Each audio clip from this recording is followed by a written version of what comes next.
인사 나눕니다. 잘 되고 있습니다. 잘 되고 있습니다. 말씀과 성령의 능력으로 됩니다. 말씀과 성령의 능력으로 됩니다. 모세의 요구와 바로의 첫 반응이라는 제목으로 말씀을 전합니다. 우리가 인생을 살면서 가끔 의아하게 생각하는 것이 무엇이냐면 하나님이 시키셔서 했는데 왜 그래도 어려움이 우리 앞에 계속 있는 것일까? 라는 것입니다. 나는 예수님을 더 잘 믿겠다고 그렇게 결단하며 살아가는데 왜 그러면 그럴수록 우리 앞에 이 어려움과 삶의 문제들은 놓여 있을까라는 의미입니다. 그런데요, 모든 고난에는 다 의미가 있는 것입니다. 모세는 분명히 하나님의 부르심을 받고 종되었던 그 이스라엘 백성에게 돌아갑니다. 그리고 그 바로 왕에게 이야기를 합니다. 이 백성을 놓아달라라고 이야기합니다. 그런데 오히려 모세가 애굽 왕 바로에게 이스라엘 백성을 놓아달라고 얘기를 했는데요. 놓아주기는커녕 오히려 이스라엘 백성에게 더 큰 무거운 짐과 학대가 뒤따르게 됩니다.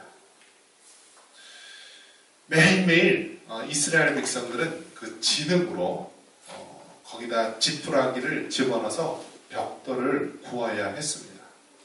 이렇게 벽돌을 만드는 일을 하는데요. 지푸라기를 넣어서 이렇게 견고한 벽돌을 만드는데요.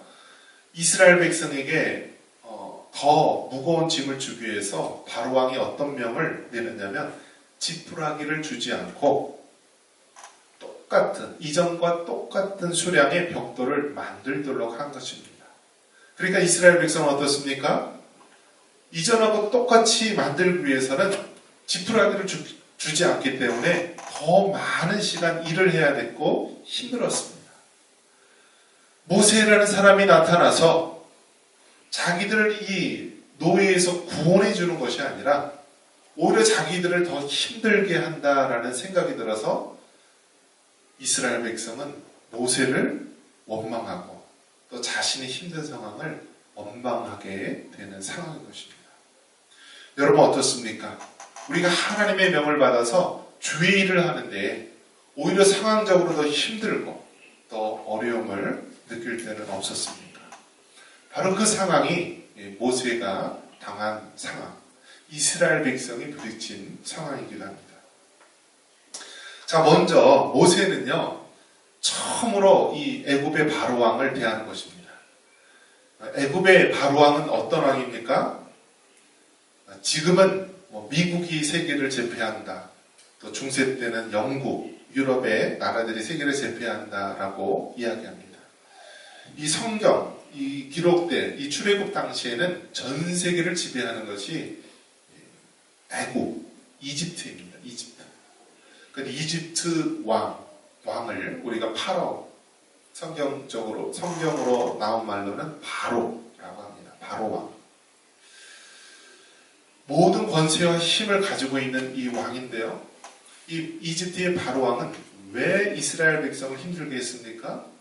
가만 두고 보니까 이스라엘 백성은 자녀를 잘 낳을까요? 못 낳을까요? 자녀를 잘 낳은 것입니다. 그래서 불과 400년 전에는 70여 명밖에 되지 않는 그러한 이 야곱의 가족들이요. 400년이 흐른 이후에는 장정만 60만 명, 즉 모든 남녀노소를 따진다면 최소한 200만 명 이상이 된다라는 것입니다. 얼마나 큰 숫자입니까? 그러니까 바로왕은 두려운 것입니다. 만약 이들이 외부에서 적이 공격할 때 그 적하고 한패가 되어서 자기를 공격하면은 어떡하지라는 두려운 생각이 드는 것입니다. 그래서 어떻게 했나요? 다 어린아이들이 태어나면은 다 죽이려고 하고요. 멸망시키려고 했고요. 지금은 이스라엘 백성이 딴 생각을 품지 않게 노역을 시키는 것입니다. 아주 가혹한 노역을 비돔과 람셋 성을 짓는데 이 성을 짓기 위한 벽돌이 필요한데요. 그 벽돌을 하루 종일 진흙을 이겨서, 발로 이겨서 지푸라기를 넣어서 벽돌 만드는 일을 시킨 것입니다. 그래서 이스라엘 백성이 감히 딴 생각을 하지 못하도록 그렇게 가중한 노역을 시킵니다. 여러분, 군대 가면 여러분 무슨 일 시키는지 아십니까? 군대 가면은요, 군인들이 딴 생각하지 못하도록요, 삽으로 구덩이를 팝니다라고 합니다. 그러면 다 파면은요, 또 메꾸라고 해요. 왜 그렇죠? 딴 생각 못하게 하는 거예요. 군인들이 가만히 그냥 있으면은요, 딴 생각을 해가지고 사고를 치기 쉽습니다. 그래서 군대에서는요, 여러 가지 일을 계속 시키게 합니다. 지금 애굽의 바로왕이 그런 심정일 것입니다. 이스라엘 백성이 가만 놔두면 딴 생각을 하기 때문에 아주 노역으로 이른 아침서부터 밤 늦게까지 계속 일을 시키는 것입니다. 모세라는 사람이 나타나서 이스라엘 백성을 내어놓으라고 이야기를 하니까요, 바로왕은 이전보다 더 가혹하게, 이제는 지푸라기도 주지 않고 너희들이 알아서 주워서 이전과 똑같은 분량을 만들라라고 말하는 것입니다.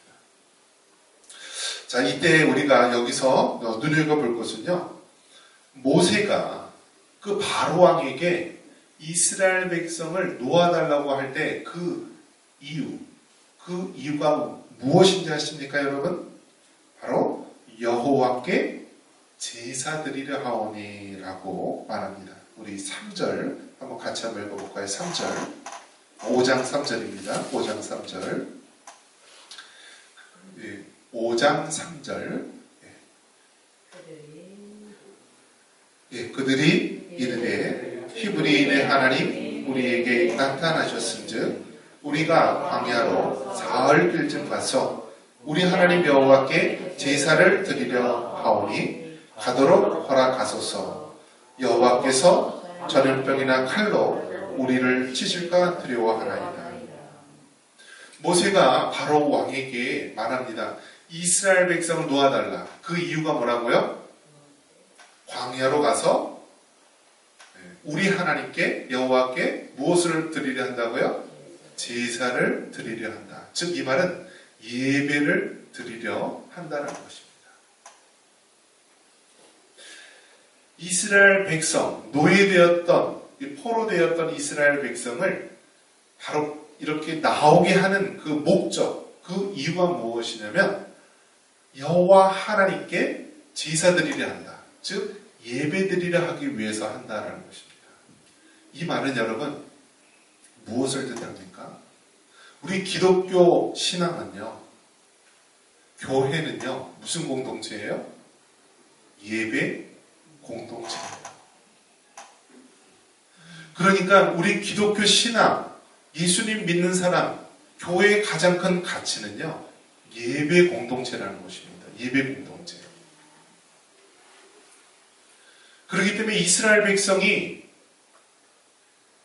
거기서 나오게 하는 이유가 무엇이냐면 광야에서 여호와 하나님 앞에 예배드리려 한다라고 이야기를 하는 것입니다.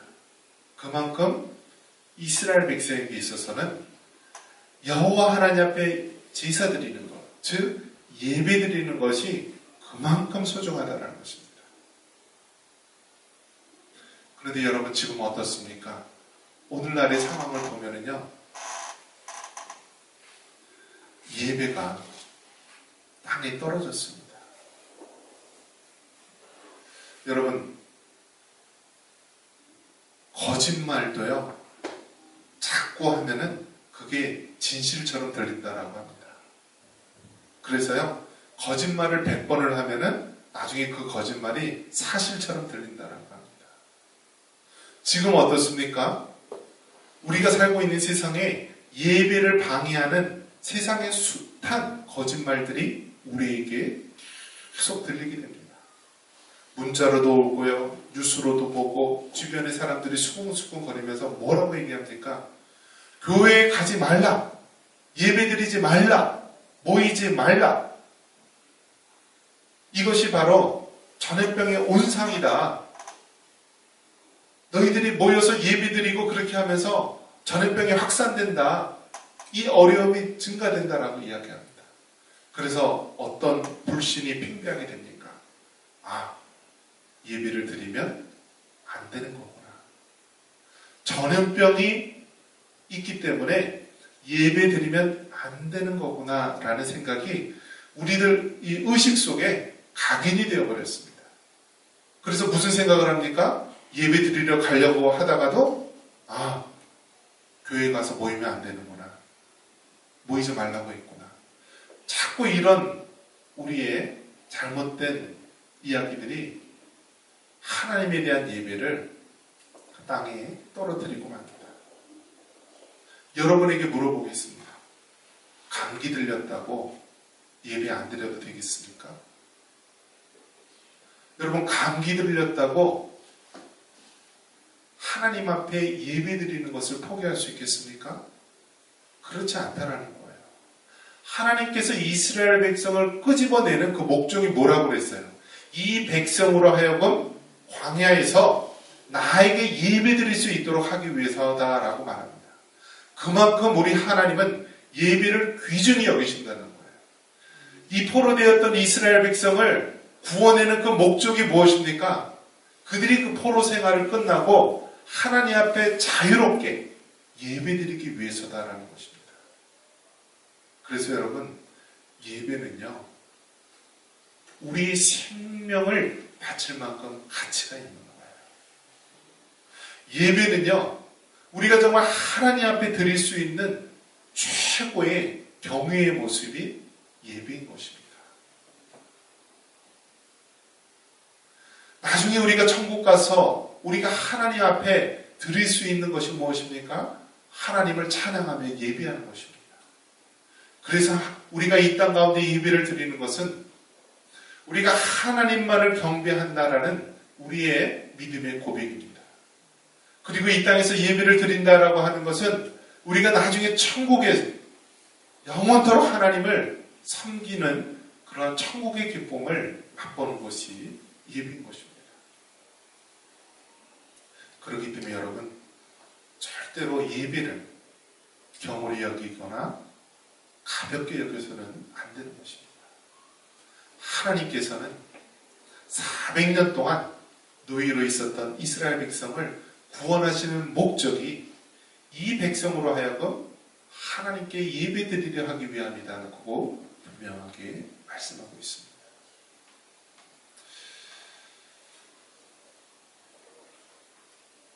우리가 주의 일을 할 때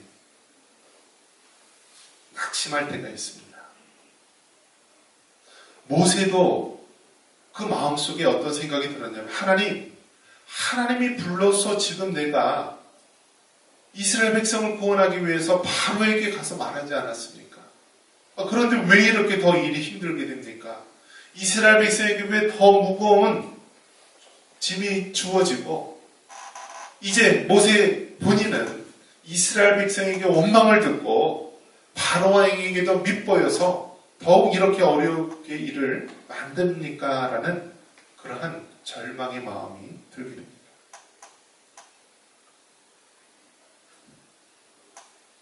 모세의 그 하소연을 한번 들어볼까요? 자, 5장 22절 말씀입니다. 5장 22절, 23절 우리 같이 한번 읽어보겠습니다. 22절, 23절. 모세가 여호와께 돌아와서 아뢰되, 주여, 어찌하여 이 백성이 학대를 당하게 하셨나이까? 어찌하여 나를 보내셨나이까? 내가 바로에게 들어가서 주의 이름으로 말한 후로부터 그가 이 백성을 더 학대하며 주께서도 주의 백성을 구원하지 아니하시나이까? 여러분, 모세가 어떻게 자신의 처지를 한탄합니까? 하나님이 말씀하신 대로 순종하여서 바로에게 이 백성, 이스라엘 백성을 내어달라고 이야기를 했는데, 돌아온 것은 이스라엘 백성을 보내주는 것이 아니라 오히려 더 큰 무거운 학대를 당하게 되었고요. 이스라엘 백성은 오히려 더 따가운 눈초리로 모세를 대하게 됩니다. 그리고 모세의 마음속에는 어떠한 좌절감이 있었습니까? 23절 마지막에 보니까요, 주께서도 주의 백성을 구원하지 아니하시나이다. 모세도요, 어떠한 절망감이 들었냐면 주께서도, 하나님께서도 주의 백성을 구원하지 아니하시나이다. 하나님께서도 이 백성을 구원하지 아니하신다라고 이야기를 하는 것입니다. 우리가 여기서 기억해야 될 것은요, 선을 행하되 낙심하지 말아야 되는 것입니다. 우리 성경 한번 같이 한번 찾아볼까요? 갈라디아서 6장 9절 말씀인데요. 우리 한번 성경 같이 한번 찾아보겠습니다. 갈라디아서 6장 9절 말씀. 갈라디아서 6장 9절. 예, 같이 읽어보겠습니다. 우리가 선을 행하되 낙심하지 말지니 포기하지 아니하면 때가 이름에 거두리라. 여러분, 여기서 뭐라고 얘기하고 있습니까? 선을 행하되 어떻게 하라고요? 낙심하지 말라라고 말합니다. 포기하지 아니하면 때가 이름에 거두리라. 여러분, 우리가 하나님의 말씀대로 순종하는 것, 이것이 바로 선을 행하는 것입니다. 선을 행하되 때로는 사람의 생각처럼 되지 않을 때가 있어요. 왜 하나님 말씀대로 모세가 얘기를 했는데 왜 단번에 이루어지지 않고 오히려 더 가혹한 학대가 돌아오고 이렇게 일이 힘들게 됩니까? 라며 우리가 낙심할 때가 있어요. 그런데 하나님은 선을 행하되 낙심하지 말라. 왜 그렇습니까? 포기하지 아니하면 때가 되면, 누구의 때요? 하나님의 때에 바로 거두게 하시기 때문입니다. 여러분, 선을 행하되 낙심하지 마시기 바랍니다. 여러분, 우리가 하나님 말씀대로 순종하는데 왜 이렇게 바로 열매가 거둬지지 않습니까? 왜 바로 응답이 되지 않습니까? 낙심할 필요가 없어요. 우리가 하나님 말씀대로 순종하면은요, 비록 바로 응답이 되지 않더라도요, 하나님의 때, 하나님의 방법으로 응답되는 줄 믿으시기 바랍니다. 모세가 얘기할 때 한 번에 응답되는 것이 하나님의 뜻이 아닙니다. 하나님은요, 한 번에 응답되는 것이 아니라 애굽의 10가지 재앙 중에서 마지막 장자를 치시는 데까지 이르러서 애굽왕 바로의 마음이 바뀌어서 이스라엘 백성을 내어주게 됩니다. 하나님은 거기까지 다 뜻이 있으셔서 그렇게 바로 응답이 안 이루어지고 하나님의 때를 기다리신 것입니다. 그 당시 애굽에는요, 우상들이 있었어요. 우상들. 개구리 우상, 여러 가지, 이 10가지 재앙에 해당하는 많은 우상들이 있었는데요. 하나님께서는 애굽에 있는 그 모든 우상들은 다 거짓이고 가짜다. 오직 하나님만이 참된 신이다. 그걸 보여주기 위해서요, 피, 개구리, 이 악창, 욱박, 모든 이 애굽이 숭배하는 우상들을 다 하나씩 다 쳐서 부셔뜨리는 것입니다. 그리고 마지막 무슨 징조 때 결국 구원의 역사가 나타나나요? 장자를 치는 그 마지막 10가지까지 하나님께서는 기다리시는 것입니다. 장자를 친다는 게 뭐예요, 여러분? 이제 마지막 장자를 치는 것은요, 모든 애국과 이스라엘 백성과 하다못해 짐승까지들도요, 장자들은 다 죽임을 당하는데요, 오직 어떤 경우만 생명을 구원할 수 있어요? 어린 양의 피가 그 집의 좌우 문설주에 발리우게 되면은 구원을 받게 되는 것입니다. 이것은 무엇을 얘기하는 거죠? 바로 어린 양 대신 예수님을 통해서 우리가 구원을 받는다라는 것입니다.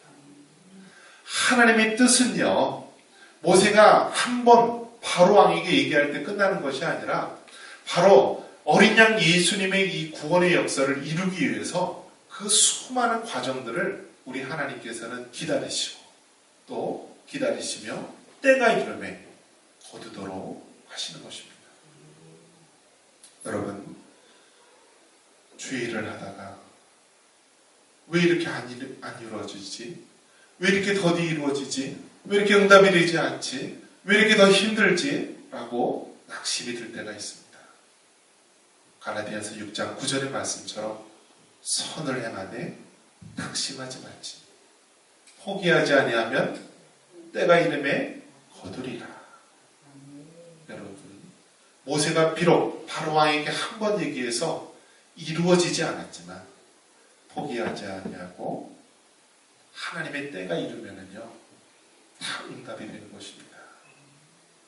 믿음이 무엇입니까, 여러분? 믿음은요 하나님의 언약의 말씀을 우리가 굳게 붙잡고 믿는 것입니다. 중간에 아무리 힘들고 어렵고 우리의 시간에 바로 이루어지지 않는다 할지라도 그 신실하신 하나님을 믿고 우리가 끝까지 포기하지 않는 것, 이것이 바로 믿음입니다. 오늘 이 말씀처럼 선을 행하되 포기하지 않고 마침내 승리할 수 있는 여러분 되시기를 주님의 이름으로 축원합니다.